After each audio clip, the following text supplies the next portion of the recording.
Hello folks, how are you today? It's been a while since I created a video about my TLIF, my transformational lumbar interbody fusion surgery that I had.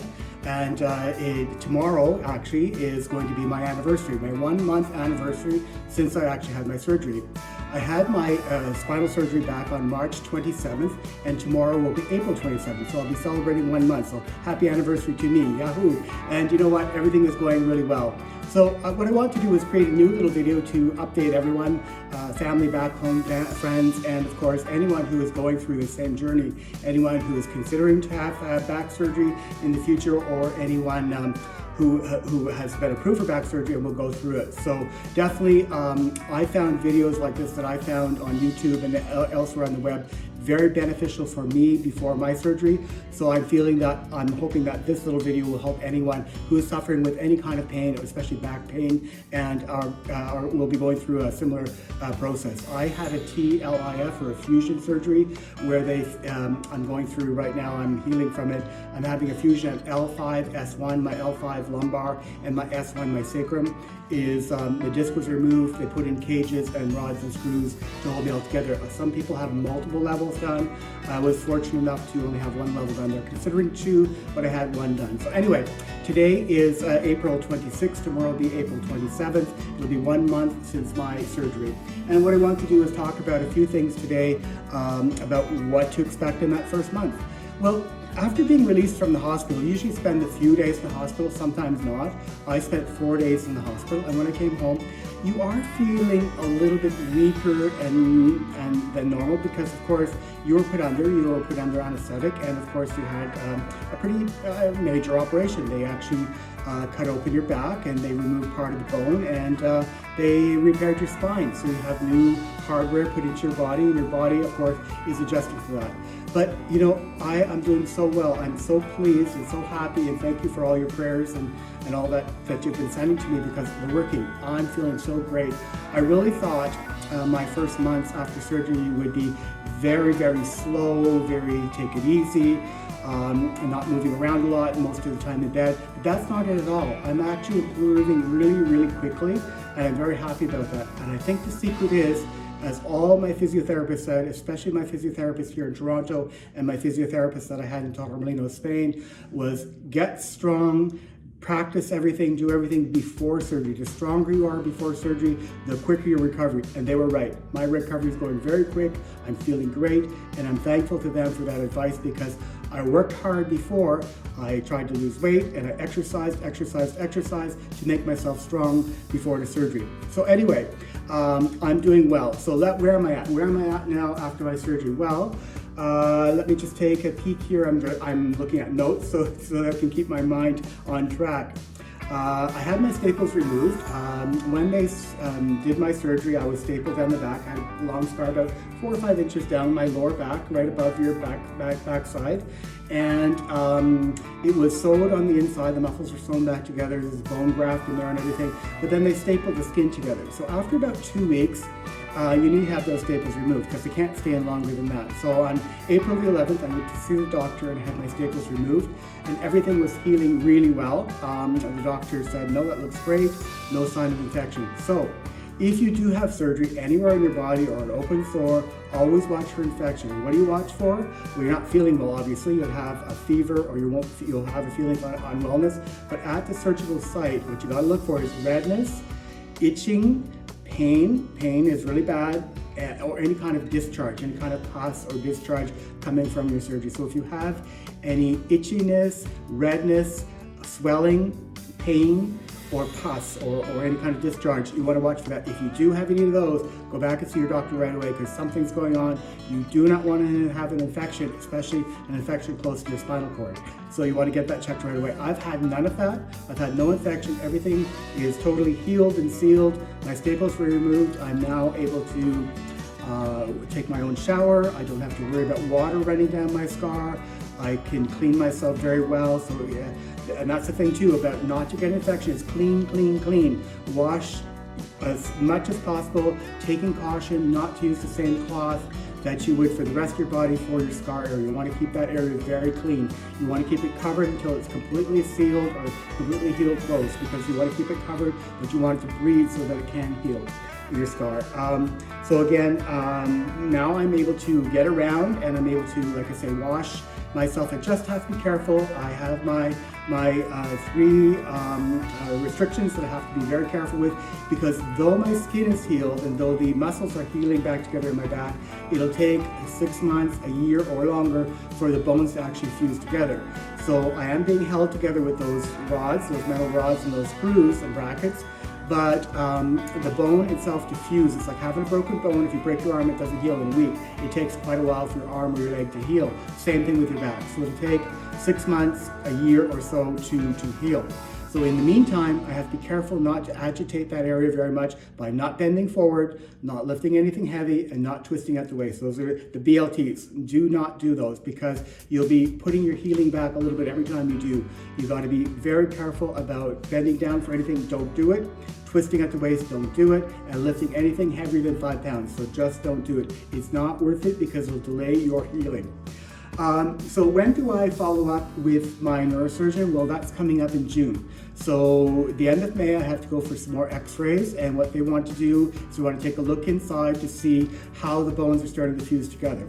The first step is through the bone marrow that was put between my 2 vertebrae, little new blood vessels will start to build, and they'll start to grow between the 2 bones in that bone graft. And slowly that bone graft material, which is my own bones that were crumbled up, and maybe some synthetic bone, but I think it's only my own. And so blood will grow through that, and then that'll start new bone cells to grow between that's how bones heal together. They send little bone cells out to each other, and they start to slowly close in.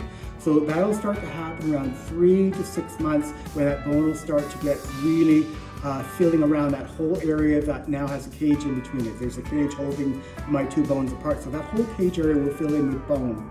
And it'll solidify permanently in about 12 months or maybe even 18 months. But they say about a year you should be fine, it should be pretty solid, and that'll become one big bone. So what else was I going to talk to you about today? Well, I had a few things. I am doing so well. Before surgery, I was on serious pain meds. I mean, I was going absolutely crazy for about 10 years. Since 2016, I've had a lot of pain, up and downs, very, very bad times, some good times, but mostly bad times. And I've been on every pain med you can think of. And pain meds are not good for you because they are not natural. And they do take away the pain to some point, but they also cause a lot of problems.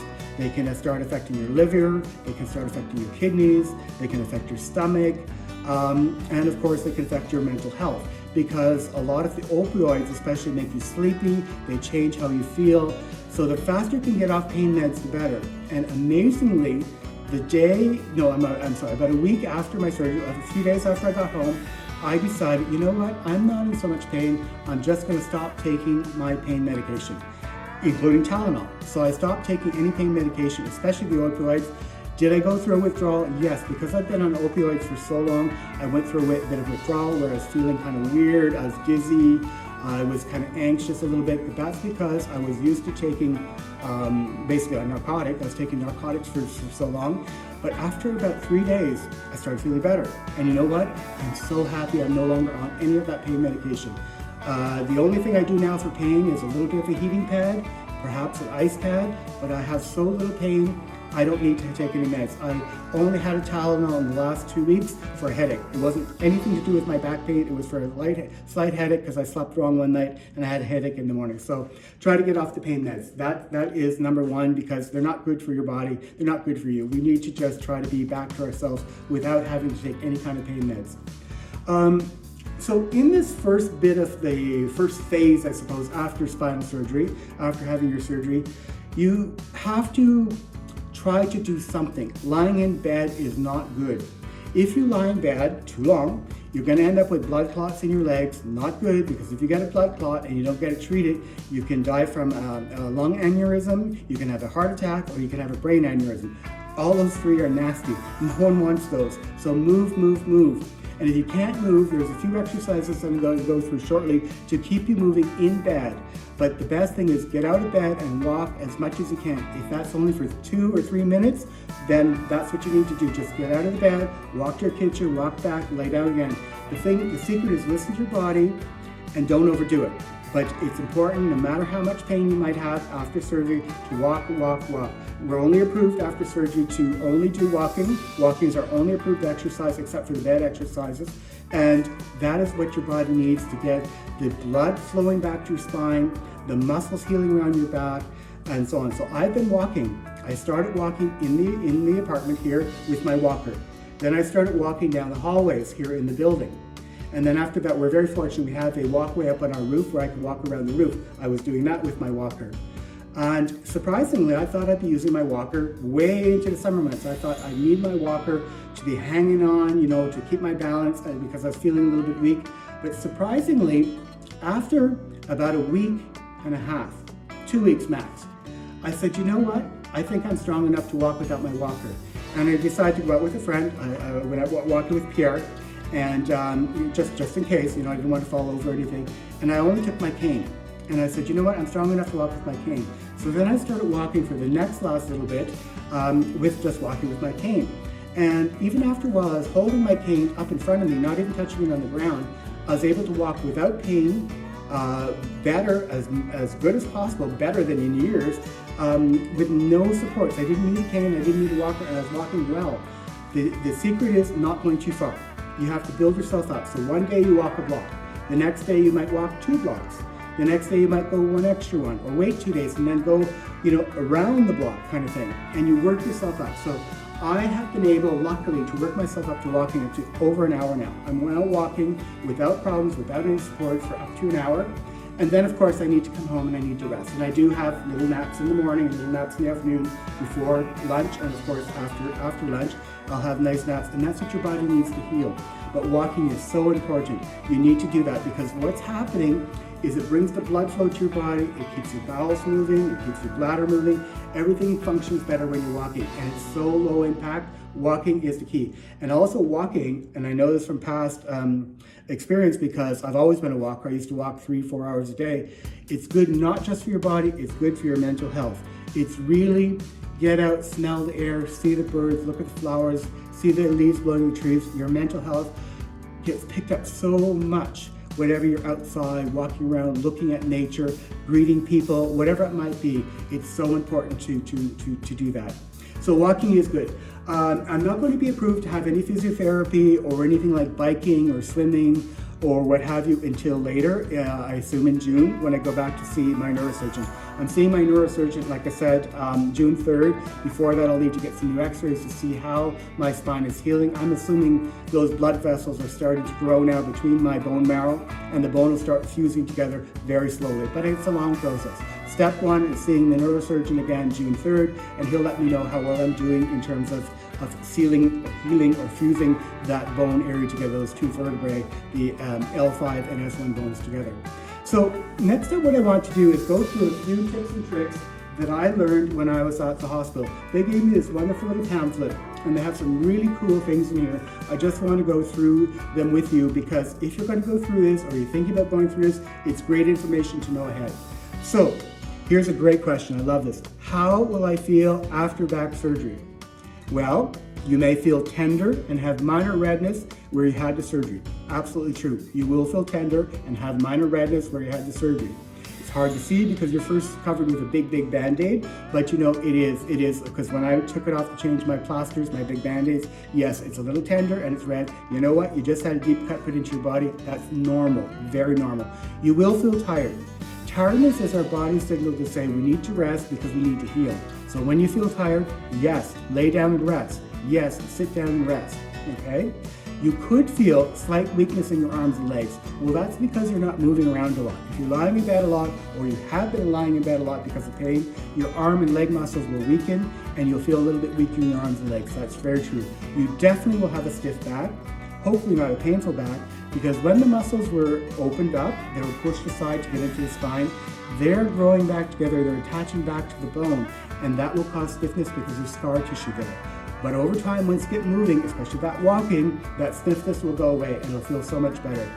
Definitely you'll have some discomfort when you're moving around. For the first couple of weeks, I had trouble rolling in bed. I still do the log roll in bed, and it does give me a little bit of a twitch and stiffness in my back when I'm rolling over using my log roll, or if I'm getting up and down from a chair. Those are my two most difficult tasks to do, and yes, it still bothers me a little tiny bit even a month in. But you know what? It's normal. You can also have, depending on the severity of your nerve damage, numbness and tingling that may or may not go away after surgery. I've always had, since my original accident in 2016, 2017, a numb right leg. It's unlikely that my right leg will come back to normal. It may, but it may not, because it's been numb for so long, the nerves may not know how to regenerate to bring that feeling back. But I'm okay with that. I don't mind a little numbness in that leg as long as I don't have pain and I have full strength. I have both of those. I have no pain in my legs. I have full strength in both legs, so I'm happy with that. But expect you could have some numbness and tingling in your legs. Usually all goes away, but it may not. Okay. So here's a few do and do not activities after your surgery. Do not lift or carry anything that is more than 5 pounds or 2 kilos.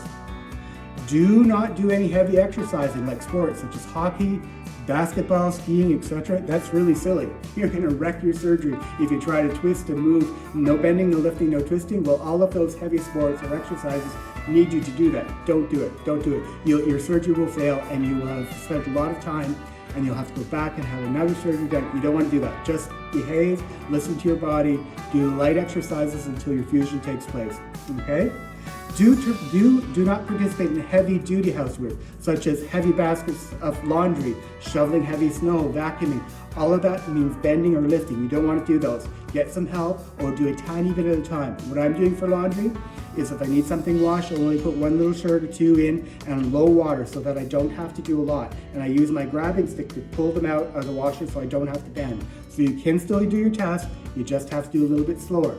Vacuuming, it doesn't matter if there's a little bit of dust in your floor. You know what? In 6 months or a year when you're stronger, you can vacuum it then. No one's going to come and complain about your dust because you're healing from surgery. So don't worry about that. Again here, do not reach with your arms above your head for long periods of time. It's okay to reach up to the cupboard for a cup or something, but don't reach up to pick up a heavy weight. That's a no-no because that puts a lot of stress on the lower back and you don't want to do that. Definitely no twisting, so no twist and shout, no going to the disco or what have you for the first long time, 6 months to a year, because twisting that back will ruin any blood vessels that are starting to grow, any bone marrow that's starting to grow between those two areas that are healing. You don't want to twist. Twisting is not good. Little bits of twisting of your shoulders to reach something or what have you, like I'll reach to get a bottle of vitamins from my cabinet. That's fine. Reaching to get my toothpaste, that's perfectly fine. But what they mean is no twisting like doing a dance. You don't want to be twisting around or somebody's calling me back there. I'm not going to twist. What I'm going to do is I'm going to turn my feet and look at them and turn my way back. You don't want to twist your body. You want to turn with your feet if you have to turn around. So you got to cross the street, you got to look that way, you got to look that way over there, you got to turn your feet and look that way over there and turn your way back. Always with your feet, never twist at your waist. Avoid sitting on low, soft surfaces. They are murder. Don't sit on that squishy old couch. It's terrible. Get something that's high, a high up chair, firmer the better. In one of my previous videos, I recommended going out to Canadian Tire or Home and Garden store and buying a lawn chair. A lawn chair is firm and it's high up. It's great. It's really the most comfortable chair. All you need is a firm cushion on it, and that's it. It has arms. It has arms that you need to get up and down. Something firm, not a soft, squishy couch or a very, very comfy chair. They're not worth it because it's going to put strain on your back. It's going to ruin your surgery. And avoid standing in one position for long periods of time. If you do have to stand, like some people will go back to work and they need to be at a desk or what have you, raise one leg up a little bit on a little stool or step and it'll take the pressure off your back. Switch your legs often. Don't stand for more than 10 minutes at one time in one spot. You see I'm always moving around. Move around, take a break, take 5 minutes away from your computer after 10 minutes of work, walk around a little and come back. You have to keep moving around to keep that strain off of your lower back. So those are really good tips. Next, I want to go through, just 1 second, I'm flipping through my little book here. Here, how to care for your wound. when you get home from the hospital, you don't have the nurses to look after you anymore. You might have a friend or a family member help you out for a little while, but you got to look after your wound. So basically, how do I care for my wound? You can shower 3 to 4 days after your surgery, and that's exactly what I did. But the thing is, the incision or wound can get wet, but you don't want to soak it. So you got to remove your bandage so it won't be sopping wet, and you're going to put a clean bandage on. So you remove your bandage and you just let hot soapy water flow down your incision, flow down your back. Don't rub it, don't pick it, definitely don't touch it if your hands aren't clean. Wash your hands first. You don't want to be touching it. Just let the soap and water clean it itself. After about 2 weeks, you can start to slowly touch it, especially after your staples are removed, and slowly wipe it gently with a clean face cloth.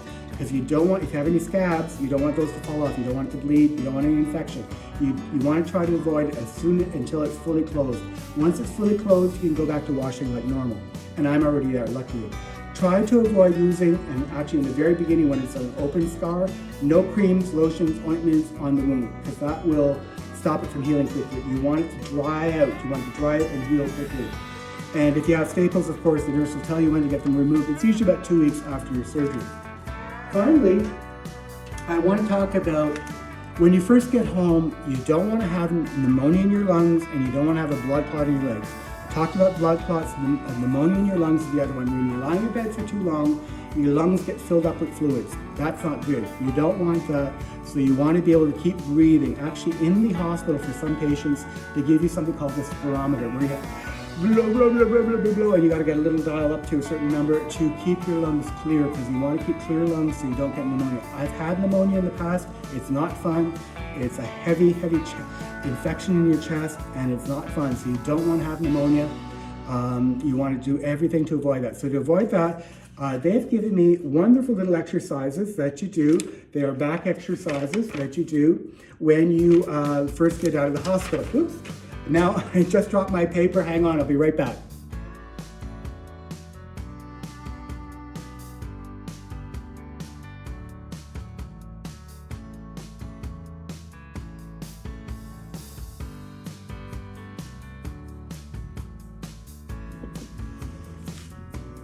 Here we go, I'm back. So I went to get my grabber, and because I dropped my paper to the floor, no bending, I'm going to pick it up, I'm going to look down and grab my paper, and see, here I have it with my grabber. So no bending, no twisting, I'm turning my feet so I don't twist. I was just about to go through these exercises with you. So I'm going to share the pictures of these exercises individually, but what I'll do is I'll read them off, and then I'll share the pictures. So first one here is called, it's lying on your back. It's the breathing exercise. So the picture that they show is a little clock, a little timing clock, and basically it's, what they say here is when lying or sitting, take 10 deep breaths every hour when you're awake. Follow with a few 2 or 3 coughs. So basically they want you to breathe in through your nose and hold it really deep into your lungs, and then blow it all out through your mouth. So breathe in through your nose really deep as much as you can, hold it, and then blow out slowly through your mouth. You basically want to use your diaphragm, which is that big muscle that separates your abdomen, to raise up and fall, because you want to make sure that those lungs are moving up and falling back so you can clear out any phlegm that might be in those lungs. The cough at the end, of course, is to cough out any phlegm that you may have in your lungs, okay? The next little exercise is simply wiggling your feet. You can see here it's a picture of 2 feet. So laying on your back with your legs straight, pull your feet and toes up. So what they want to do, say it's my foot, pull your toes up. So you're lying on your back, toes up, okay? Pull your toes up, and then you're going to flex them towards you. Flex your toes towards you as you're lying in the bed, and you want to hold for a few seconds. So and then release your feet so that you relax. Just relax and breathe. And then you do that for 10 times. So toes out, toes back, relax. Toes back, relax. That's a really good exercise to have the blood flowing down to your legs, into your calves, not to have blood clots. The next exercise is this one here, and it's called the butt squeeze. With the butt squeeze, you're going to be tightening up your core muscles. It is so important with back pain and recovering from back surgery to have a strong core. You should actually be practicing core exercises before going into surgery because it'll make your recovery so much faster, so much less pain for sure. To strengthen your core, they're internal muscles that are around your spine and around your organs inside your body. They're not the outside muscles that you can touch and feel. So to be able to strengthen those, you need to do very, very small, tiny exercises that you feel a little bit, and all you need to do is contract them a little bit. So to do this core exercise, you gotta lie on your back and squeeze your buttocks firmly together and pull your belly button towards your spine. And you hold it for 5 seconds, then relax. So basically, what you do is you pull your buttocks up, squeeze it tight, tight, tight, tight. You feel the tightness in your butt. And as you're doing that, you want to imagine your belly button going towards the bed. You want your belly button to fall towards the bed because you're lying on the bed. So butt tight, belly button down, hold for 5 seconds, and then let it go. Relax, and do it again. Do that 10 times. That is called the butt squeeze. It is great to get those core muscles engaged. There's a big muscle in there called the transverse abdominis, and that muscle is so important to keep it nice and strong because that is what holds you up, enables you to walk, keeps you from having pain. The next exercise is also lying on your back, so it's this little one right here, this one here we go, this one here. And basically in this exercise, you're lying on your back with your legs straight. And what you want to do is you want to pull your toes up like you did earlier in the earlier exercise. Pull your toes up. At the same time, you want to push your knees, the back of your knees towards the bed. So as your toes are flexing towards you, you're pushing your knees, like my elbow here, you're pushing your knees towards the bed. So flex toes, knees towards the bed. And what's that going to do? It's going to tighten your core muscles inside, and that's going to help you have some pain relief. So lying on your back with your toes straight, pull your toes up and push your knees firmly down against the bed. Hold for 5 seconds, then relax. Repeat 10 times each leg, of course, 3 to 5 times a day. So doing these often are so important. It'll really help you reduce your pain. Next is something called the leg slide. So again, I'll just show you a little picture. It's this one here at the very bottom, leg slide. And you use both legs. This one is pretty easy to do. While you're lying on your back, you want to lie on your back nice and straight. And what you want to do is you're going to slowly bring one leg up. You're going to slowly bring one leg up. How do I do this? I can't do it with my arm to show you, but anyway, you slowly bring one leg up until your heel is nearly touching your butt. Okay, not quite. It doesn't have to come all the way. It's okay, but get it as close to your butt as possible. And you hold for a second, and then you let that leg go back down. And then you take the other leg and you move your heel up, sliding on the sheets, up until it's against your butt. Okay, or as close as you can get to your butt, and then you let it go back down. You do that 10 times each leg, and you do it 3 to 5 times a day. An important aspect of this exercise is also trying to hold that core tight when you're doing it.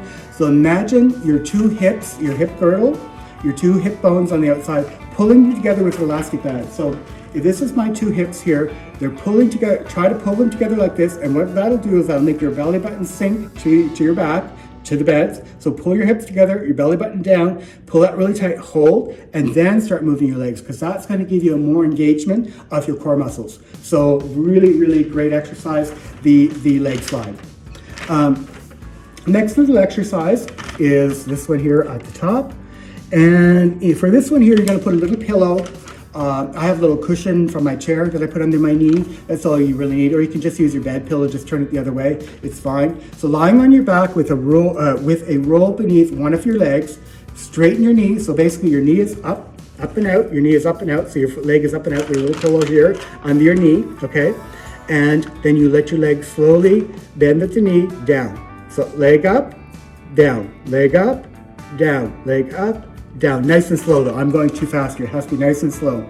So again, lying on your back with the roll beneath one of your legs, straighten that knee, and then slowly lower the heel to the bed. Repeat 10 times, 3 to 5 times daily each leg, okay?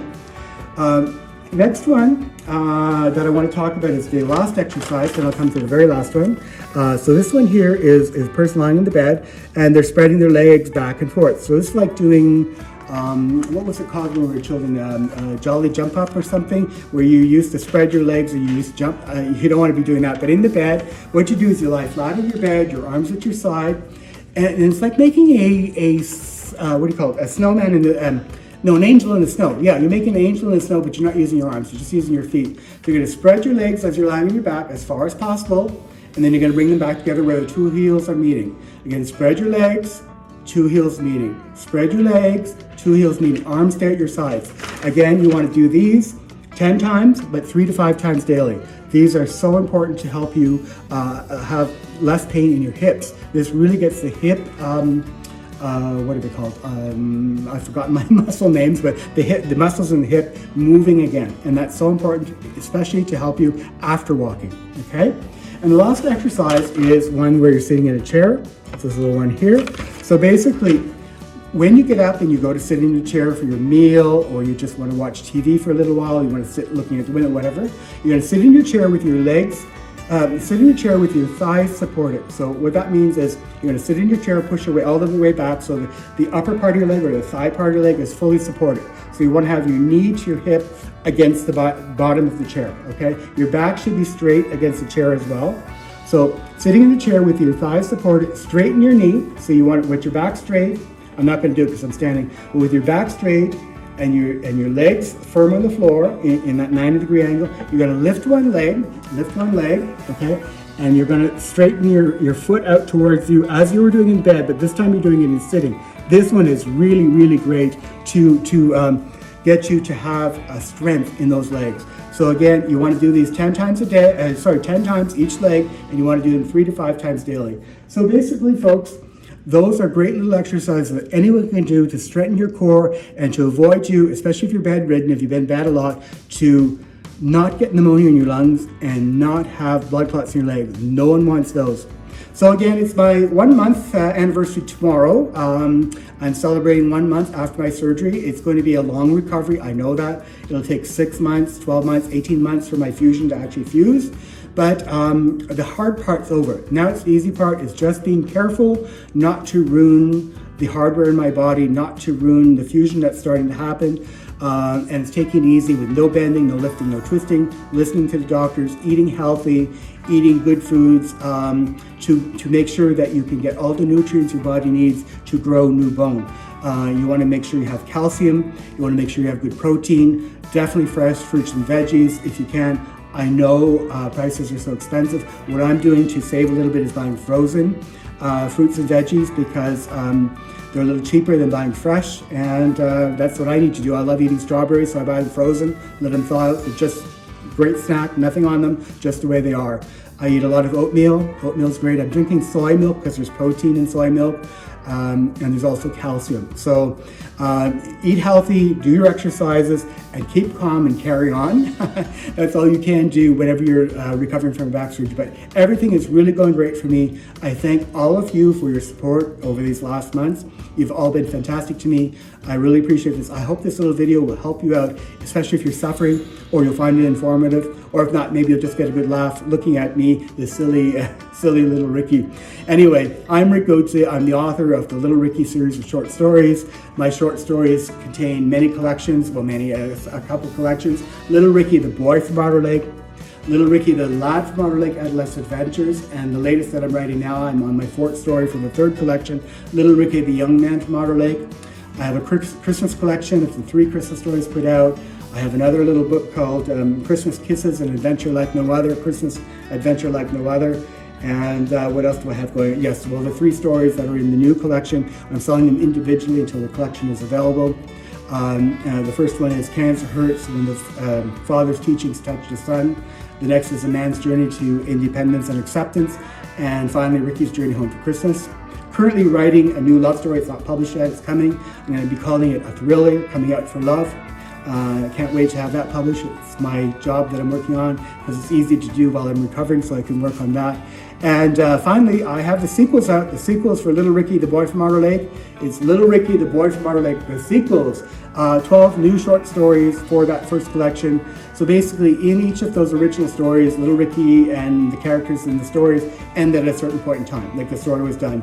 Well, the sequel picks up right after that, or shortly thereafter that particular moment. So if you enjoyed the first book, you'll enjoy the second book, the sequels, because they just carry on with all the fun, love, laughter, forgiving, all of that stuff that is totally Little Ricky. Again, thanks for tuning in. This is my 1 month video. I'll probably only record a new video again once I've seen the neurosurgeon, once I get some real medical news to share, or if something drastically changes my life that I want to share with you. You can reach out to me at any time. Just hit subscribe down at the bottom there. Give me a thumbs up if you like my videos. Send me a comment. I would love to see your comments. I really enjoy that from people.